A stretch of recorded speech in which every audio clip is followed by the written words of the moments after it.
This video is for people who want to start improving their overall health and well-being in a holistic way and don't know where to start. Hey guys, my name is Linda, and in today's video, I'm going to share with you the 3 tips that I like to recommend to people who are just starting their health and wellness journey. Maybe you're new to your holistic health journey, you don't know where to start, you're overwhelmed by the sheer amount of information that's out there right now. These 3 tips that I'm going to share with you are the perfect place to start. And even if these are the only 3 things that you change and add to your current lifestyle, I can guarantee that you'll see amazing benefits and results from just these 3 simple little changes to your current routine. And if you're someone who tends to struggle with adding a whole bunch of new things at once, I will tell you my number one favorite thing to add if I could only pick one. Number 1, spend time outside. This one is super easy and accessible to almost anyone, but don't underestimate just how powerful spending some time outside each and every day can do to just improve the way that you feel. There's already a ton of studies and research that show just how beneficial spending time outside can be, from improving our blood pressure to just, improving our overall feelings of stress and emotional well-being. It'll also help improve your circadian rhythm if you're someone who tends to struggle with sleep. And this is one of the first things that I discuss with people when they're coming in to see me for the first time, because they're just not feeling that great. They're looking for little things that they can switch up to their current routines that are just going to help them feel better.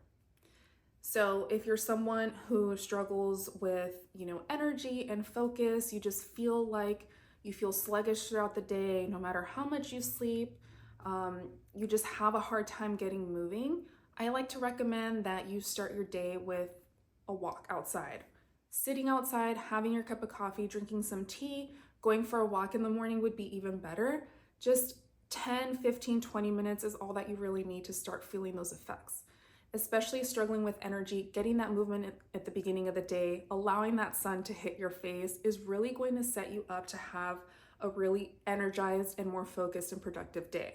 On the other hand, if you're someone who typically finds yourself feeling really stressed out at the end of the day, you kind of start carrying a lot of tension, or you just have a hard time winding down in the evenings and you're looking for something that's going to help you shake off that energy that you've collected during the day, I would recommend maybe going for an evening walk, getting some fresh air. It doesn't have to be too long, especially if you like to have your dinner like as soon as you get home from work. Going for a walk after dinner is really a great way, not to just improve your digestion, but it's going to really just help reset your energy and allow you to have a more relaxed evening. Number 2 is to focus on getting good quality sleep.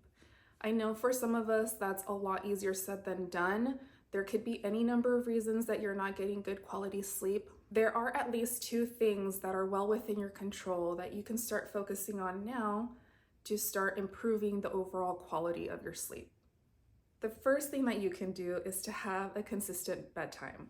This is something that I see so many people struggle with, and it's less about being restrictive and more about allowing your body to really anticipate and move into a groove, especially when it comes to sleep and preparing yourself to get really good sleep.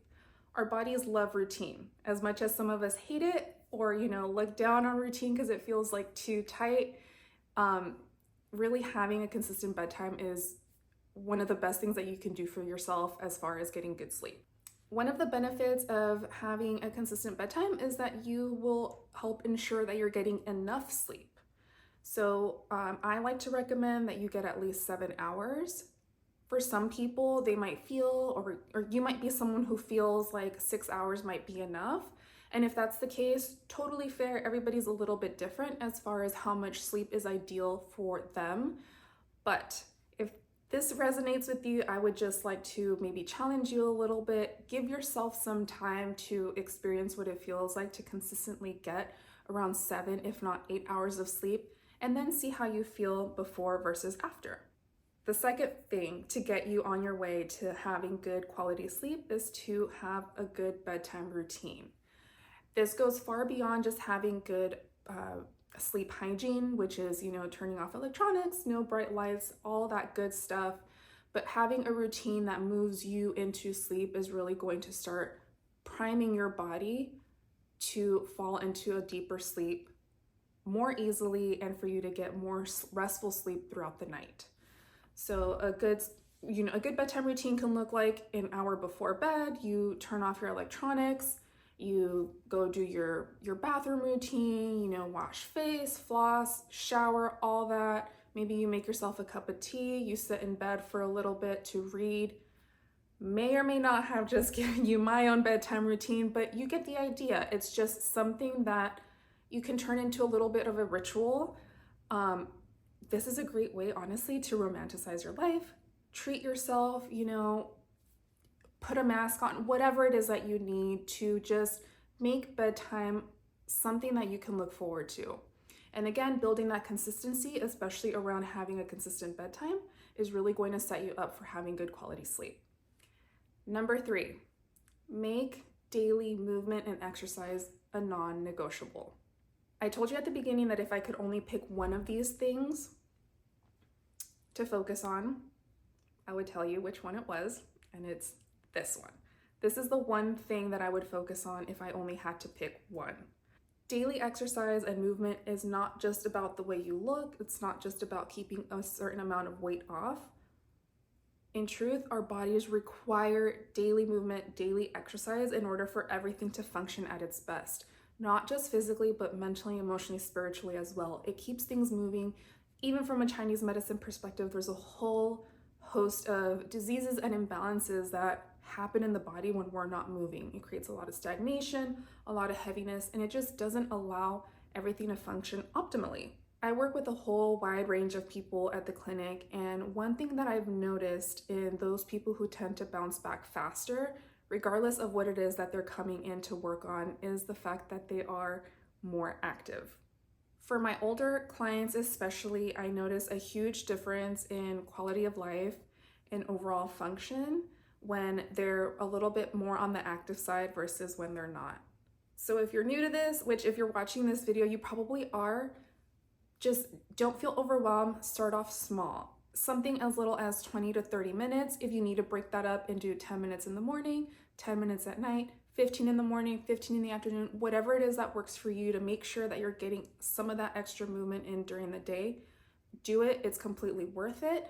Don't pressure yourself. Don't feel like you have to go out and be a bodybuilder or, be a crazy Olympic athlete. None of that stuff is really necessary in order for you to start feeling the beneficial effects of having exercise as part of your daily routine. So there you have it. These are the 3 things that you can start incorporating right now to start improving your overall health and well-being. Thanks for watching. I hope to see you in the next video.